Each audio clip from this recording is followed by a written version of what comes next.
Good morning. I'm your regular host on this program, Eye on Corruption, the Nigerian Situation. I am here again today for your Thursday program, Eye on Corruption, the Nigerian Situation. Um, Today we'll be dealing on the topic tackling insecurity in Nigeria. Is it becoming a cash cow business? Here I'll be having some guests today and I want to join me in this program.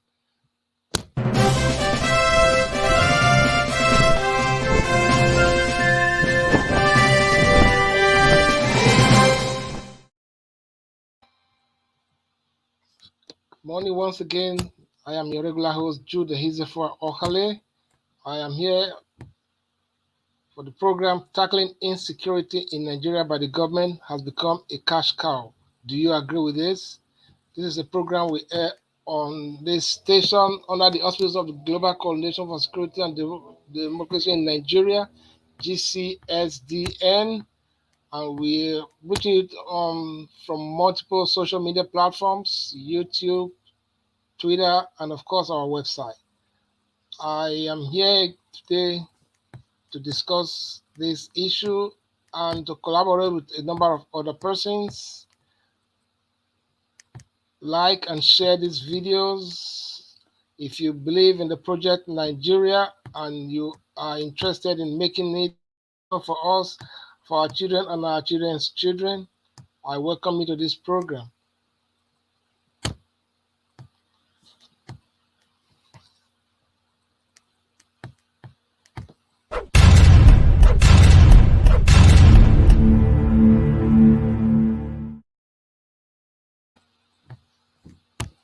Okay, welcome back, welcome back, welcome back. Invite people, everybody that is a Nigerian that means well for the country, invite them to watch the program and deliberate with us, contribute to the program by comments, share your concerns, suggestions as we move on in this program. Today, like I said, we'll be dealing on the topic Eye on Corruption, the Nigerian Situation. And as a program, the topic for today is tackling insecurity by the government has become a cash cow business. Do you agree with this? We'll be suggesting ways on the way forward, and on the course of this program, we shall be exploring a lot of other issues.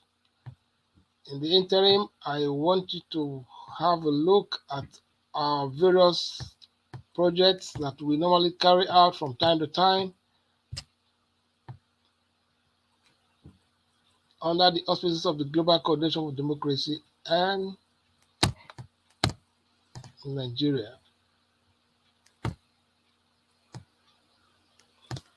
So on that note, I will be sounding off with the topic tackling insecurity in Nigeria by the government has become a cash cow business. Do you agree?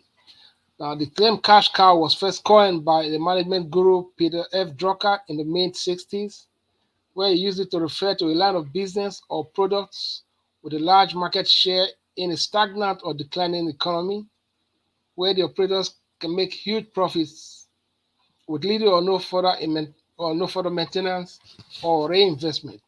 In other words, in the Nigerian situation, it is that people are just making money from the insecurity in the system. Is that the situation? Is that the problem? If you agree with that, then let's go. And the security challenges in the nation have been a worrisome development for about 2 decades now, and almost no end in sight. Past and present regimes have purportedly spent humongous amount of funds in tackling the problems, but what is seen by Nigerians is the fact that more money we are told has been spent on tackling these issues, the worse the situation becomes. To the extent that banditry, kidnapping, killer herdsmen activities, armed robbery, and all other nefarious activities go on a daily basis, and the perpetrators of these heinous acts appear to be emboldened by the day. No part of this country is safe from these activities anymore. It is on record that the federal government has spent over 8 trillion naira since 2015 for fighting insecurity and other related challenges. This humongous amount of money spent has not actually made an impact or provide solution to the bedeviling problems of insecurity. There was the Dasuki Gate in the past administration, and billions of dollars were voted for security. Up to this day, the government is still borrowing to fund a lot of other activities like buying Tucano jets, all in the bid to fight terrorism and insecurity.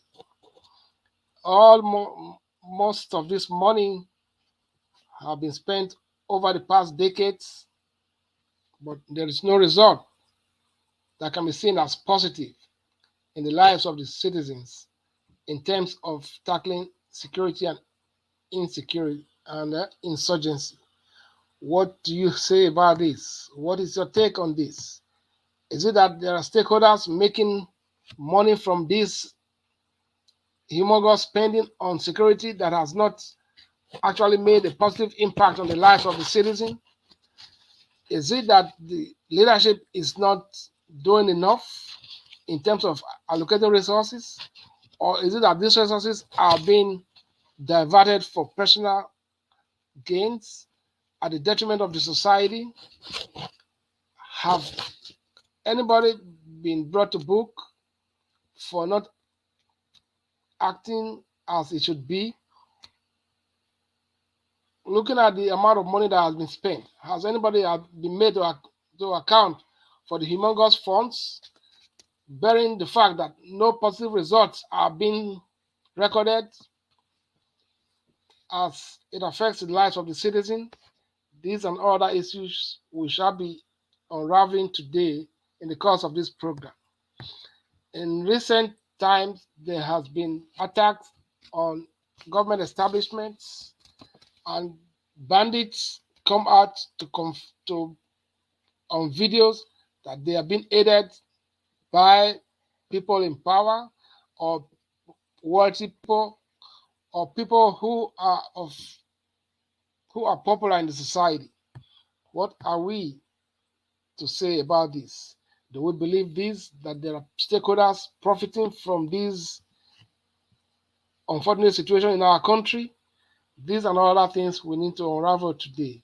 But before we go on, I want to quickly share some videos of recent happenings, and you will agree with me that there are a lot of other issues that meets the eyes.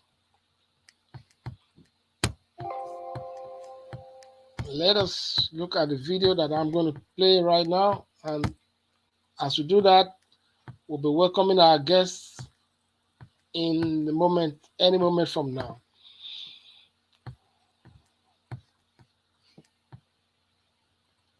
In the interim, we will be welcoming, as we are waiting for our guests to show up, we will have some other questions and answers.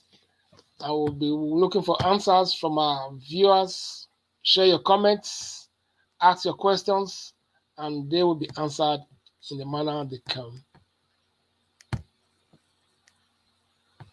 There is a video I just want to show you guys so that you have an idea of what is going on in the country. It is a video of where one of the terrorists was talking about them being aided by the fact that the government is or people in power who promise them a lot are reneging in their promises to them. It is actually mind-blowing. I just shared that with me. Let's see if I can get out quickly.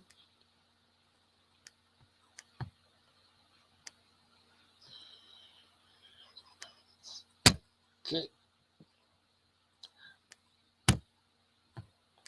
Yeah, let's happy viewing and let's just watch this and see how it goes. About is the leader. Is the leader. Did he Is say the his name? Yes, he said his name, something like Kachalla Ali. Something like Kachalla Ali. They were just complaining about the government, that the government promising them something during the election. All these fake promises of politics. So they didn't fulfill it. That was what tempted them to be into this bandit of 18 and kidnapping. But what they promised us that, and I asked one of them that, what do you want from the government? They were telling us that what we want is that if the government can fulfill their promises. And I asked them what was their promises. They were saying that shelter. The government promised them to give them hospital, good education. They will pay some of them salary, something like that, farms and everything. But the government refused. After the election was fulfilled, the government now decided not to fulfill their promises.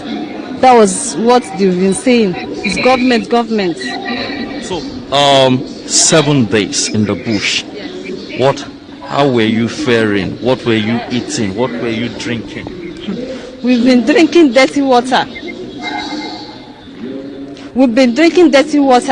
That is the river water. The water they will bath with the water in the river. They will now give us to drink it. I'm very happy. I thank Allah subhanahu wa ta'ala for rescuing us, because most of my family was the largest members of this thing. Kidnapped this thing. We are the largest, about 16. So when we were there, we were just thinking how our parents were feeling, and because we've even lose hope already that we're going to die. We are not going to see our family. But we thank Allah subhanahu wa ta'ala that we survive and we are here with our family. But my advice is for the government now. Please, the government should do something very fast, because these people are dangerous. What we are seeing is that most of the arms you people are not expecting they have it, and they can deal with any other person.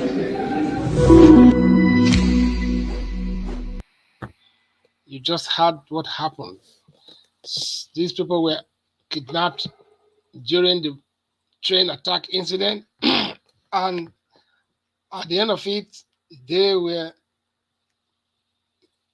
told right that these actions of theirs were being perpetrated because of the fact that their promises were not met. I'm going to bring a guest on the show today. My guest is Cyprian Okeragbe. He is one of the guests we'll be expecting today, and he's going to be one of us. I'm going to bring him in and allow him to introduce himself before we go ahead more. Hi, Mr. Siwa. You're welcome to the program. This is the program, Eye on Corruption, the Nigerian situation, and today's topic is tackling insecurity in Nigeria by the government has become a cash cow. Do you agree with that? Before we go on that, can you just introduce yourself to our team audience? Thank you for coming. Good afternoon from Pennsylvania. My name is Cyprian Okeragbe. Good to be here. Thank you very much. Yeah, like I told you, the topic today is Eye on Corruption, the Nigerian situation. That's the program, a Thursday program that is regular. And the topic is tackling insecurity in Nigeria by the government has become a cash cow. Do you agree with that? But before we go on, I just want to do a quick publicity before we go further. Okay, just one moment of publicity, and we shall keep the ball rolling. Thank you. Let's fight to our right. Let's take this song together. Solidarity. Everybody. Solidarity forever. We shall always fight for our life. One more time. Let's go. Solidarity forever. Solidarity forever.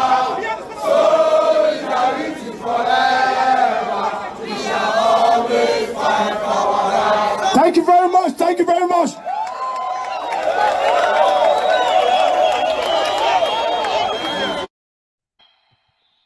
Well, thank you, thank you, thank you. This is the Global Coordination for Security and Democracy in Nigeria.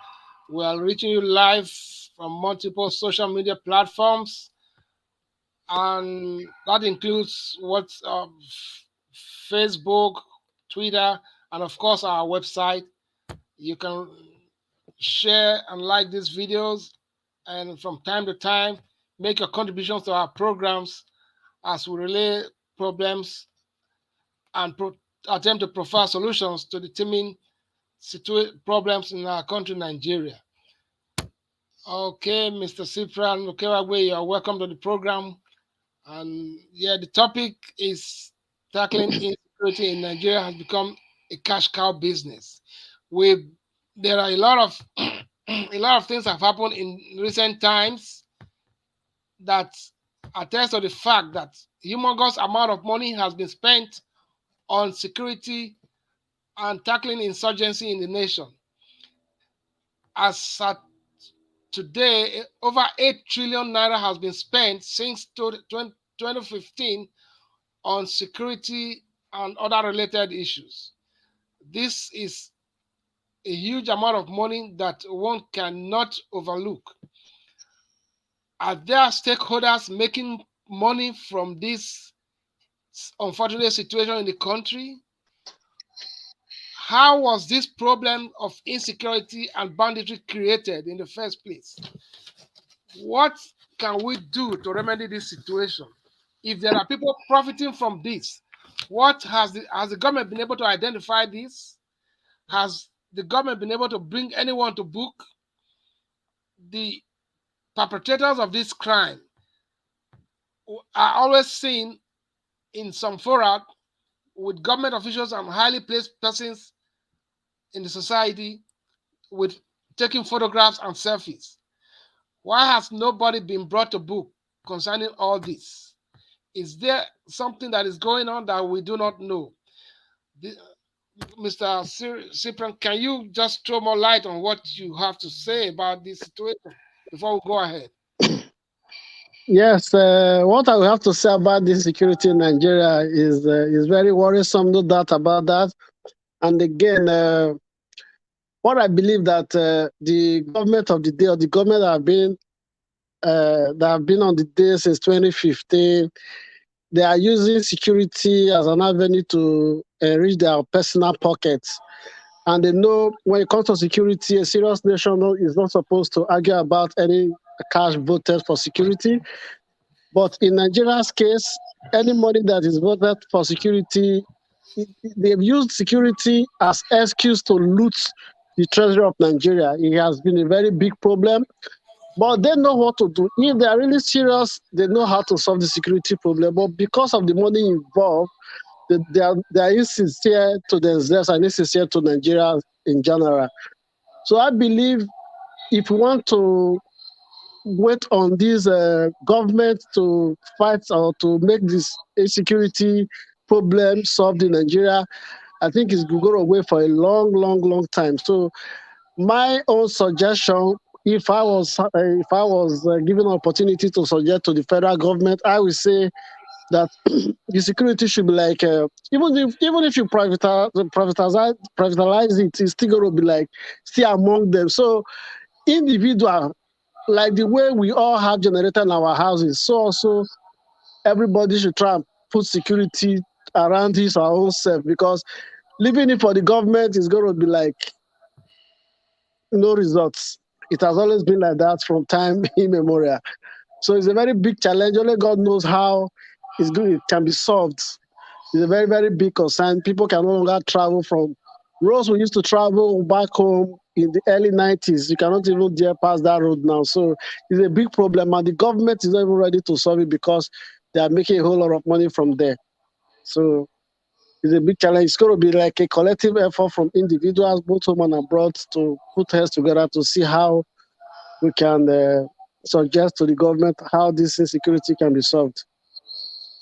But we have been made to understand that there's so much money has been spent by the government to tackle this problem of insecurity.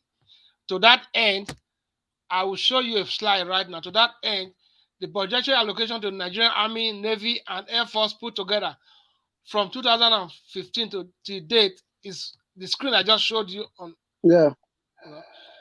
On 2015 there was 150 billion earmarked for the army. That same year, 75 billion naira was earmarked for the navy, and 77 billion to the air force. Now look at this category of funds allocated to the army, navy, and air force.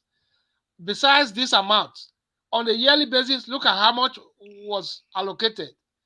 Up to 2022, this current year, it has increased to 579 billion for the army, Wow. 140 billion for the navy, and 180 billion for the air force. These are just allocations to the army, navy, and air force alone. There is the security vote that is allocated to the governors on a yearly basis. That is all about up to the tune of 6 billion. Up to the tune of 6 billion per year for each governor on the average, on the conservative average. Now, all this amount of money, we have not seen any impact, any positive impact of this humongous amount of money. And I begin to wonder if the leadership is holding anybody accountable for this amount of allocations made to them, and if the government is demanding responsibility from these various agencies and bodies.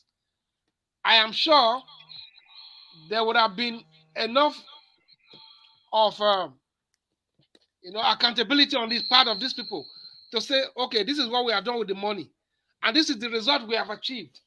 But to this day, there is no positive impact of this grand amount of money spent on security on the life of any Nigerian today. Nobody, to the extent that nobody is secured, nobody is safe anywhere.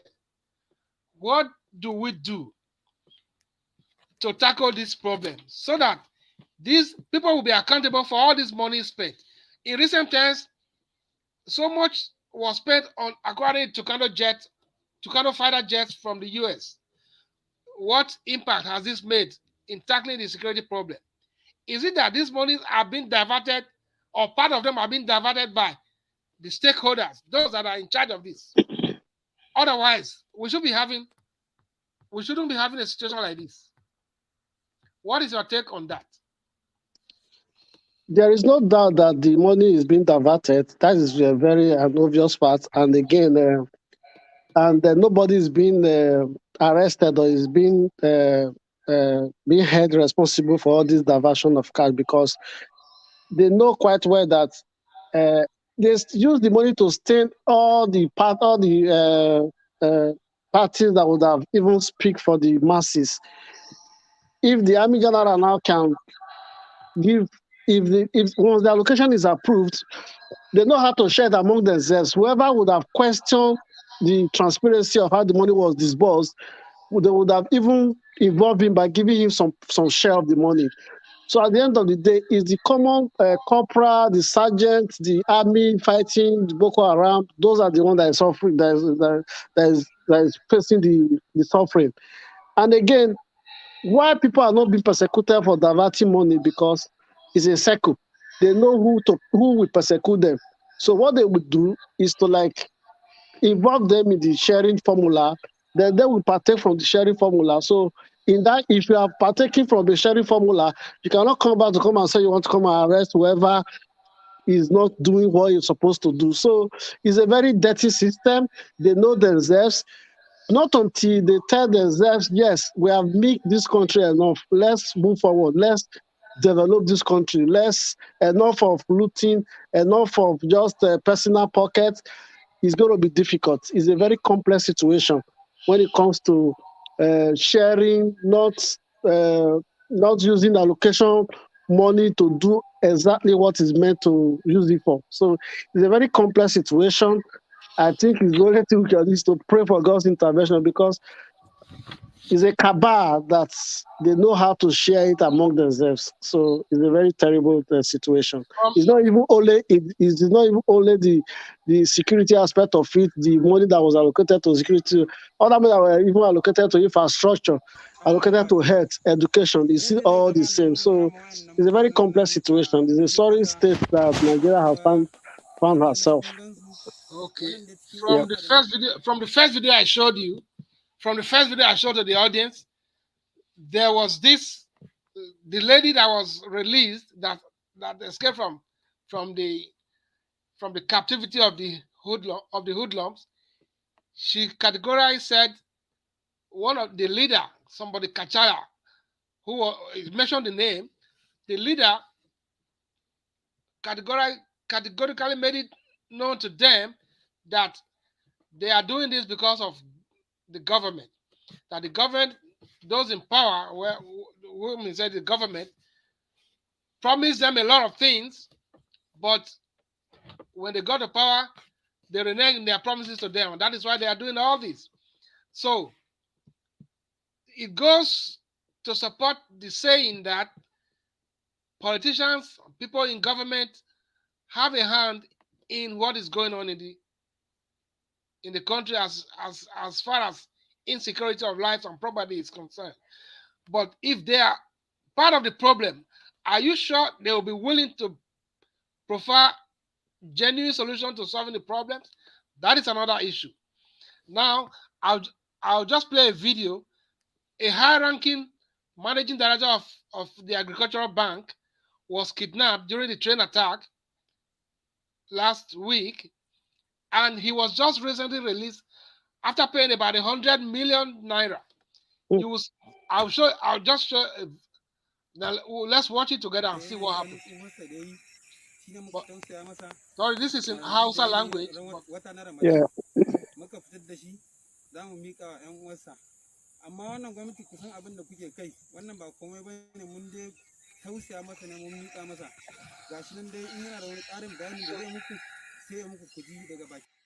so you can see how a high-ranking society member was kidnapped and treated like a nobody. This is the same person who is the managing director of the bank. I will show you his picture on the normal day.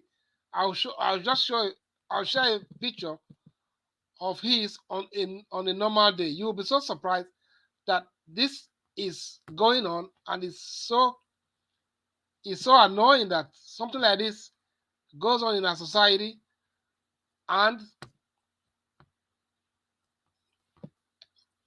oh, I can independently get that picture right now, but I'll show it in course of the program anyway. So what I'm trying to say is that nobody is shielded from the hands of these people. They will continue to do what they are doing because one, lack of good leadership. Bad governance outrightly is the issue. If we had a good government in place with the right will and political will and determination to face these problems headlong, this problem would have been surmounted. Granting the fact that we are earmarking so much money to fight insecurity, and every hand should be on deck, but there's no political will. That's the problem. There is no political will on the part of the leadership to tackle these problems. What we see is just mere naysaying, and of course, irresponsibility on the part of those in authority who have not done their best to see these problems surmounted.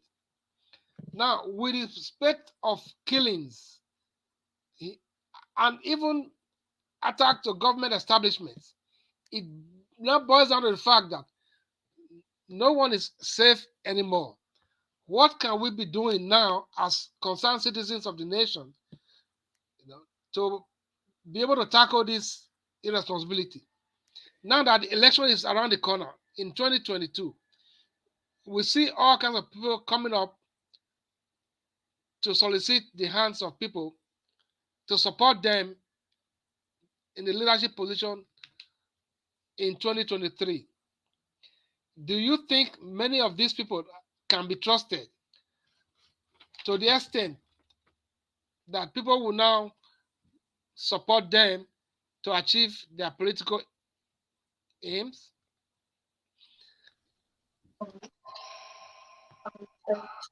Nobody can be trusted. No, nobody. All these people contesting now. All the people contesting now. Nobody can be trusted because they are all still campaigning for them for their own personal gain. So the sincerity is not there. So from the federal government down to the local government, this sincerity is not there. It's a very complex situation because we need to have a sincere leader for us to have a sincere system. The system is so corrupt.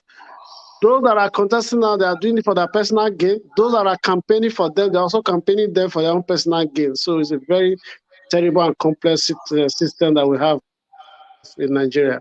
So, but what I would say that Nigerians, both home and abroad, that are genuinely that have a genuine love for the country, should keep on airing their view, saying it and praying. One day, I believe God will hear our prayers to inculcate this fear into our leaders to do the right thing, to ensure to fix the country so that both the skilled and the unskilled Nigerian citizens will be benefiting from the government. Well, thank you, Mr. Cyprian Kewagwe. I appreciate your coming up for the program. So we've quickly tackled Thank the you. issue of. Thank you for having me. All right, thank you, and I hope to see you some other time when you come up.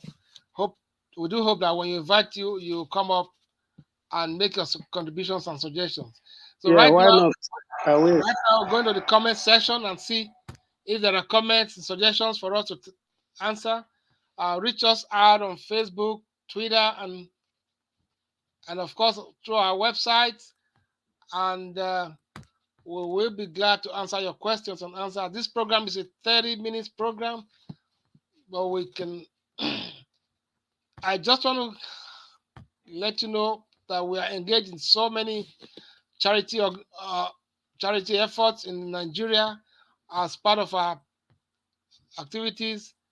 I'm going to show you one of our projects, pet projects, and it's ongoing. Please support and be a part of all that we do from time to time. This is a project, a water project in the community in Kwara State. Um, we are soliciting for assistance to ensure that we get water to these communities. So, if you know what, if you this is a program, and I join all of you to be part of it from time to time. I'll just put the link on the screen for you to see, for people to see and key into this project. In Kwara State, the rural community has been out of water for decades. They drink from the same pit where goats, dogs, and animals defecate. It's unfortunate that this is happening this century in a country that is supposed to be one of the greatest countries in the world. This is a water project ongoing right now. I will solicit your assistance, you know, and I'm going to show you a video. This is a community called Lara community in Moro local government area of Kwara State, Nigeria. This is their source of water supply. They drink from the pond like drinking from the gutter. They drink from the same pond with goats, with cattle, and with dogs. They take the water home to take their bath, to cook, and to drink. Sometimes they put alum before they could drink. Is this permissible in the 21st century? These people need our help. Please, the Global Coalition for Security and Democracy in Nigeria is calling on you to join us to drill a water borehole for these people. Let us do this. It is possible. This must not be allowed to continue. No. No. No.